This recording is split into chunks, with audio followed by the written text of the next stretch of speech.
అందరికీ నమస్కారం. ఈరోజు సుధామ శతకంలోని 46వ పద్యం. ఓడకు రంధ్రంబేర్పడ బాడరి జనపాళి ముంచు భరవశమనమున్ బేడిదమగు మోహంబుల గూడింపగ భ్రష్టమగుచు గూలు సుధామ.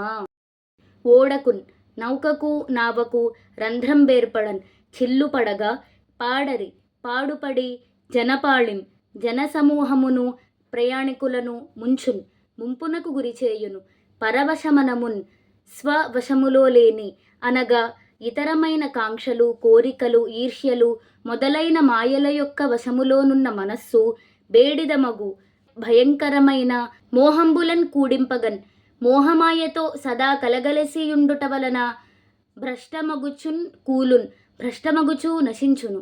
ఓ సుధామ, ఓడ నీటిపై తేలాలి అనగా ఆ ఓడకు ఎట్టి విధమైన బెజ్జములు చిల్లులు ఉండరాదు.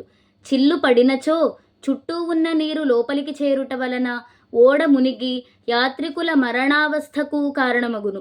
అదే విధముగా వశము తప్పిన మనస్సుకు భయంకరమైన మరియు చుట్టూ పేరుకొని ఉన్న మోహమాయ వచ్చి చేరితే ఆ మనస్సు కూడా పాడుపడిన ఓడవలే భ్రష్టుపట్టిపోవును సుమా. అనగా నీటిని ఆధారంగా చేసుకొనుచు నీటిని లోనికి రానియని నౌక తీరాలు దాటినట్లుగా మాయను ఆధారంగా చేసుకొని మాయను మనస్సులోనికి రాకుండా ఉన్న మానవులే భవసాగరాన్ని అవలీలగా దాటి ముక్తులగుదురు సుమా. ఇది ఈ పద్యం యొక్క భావం.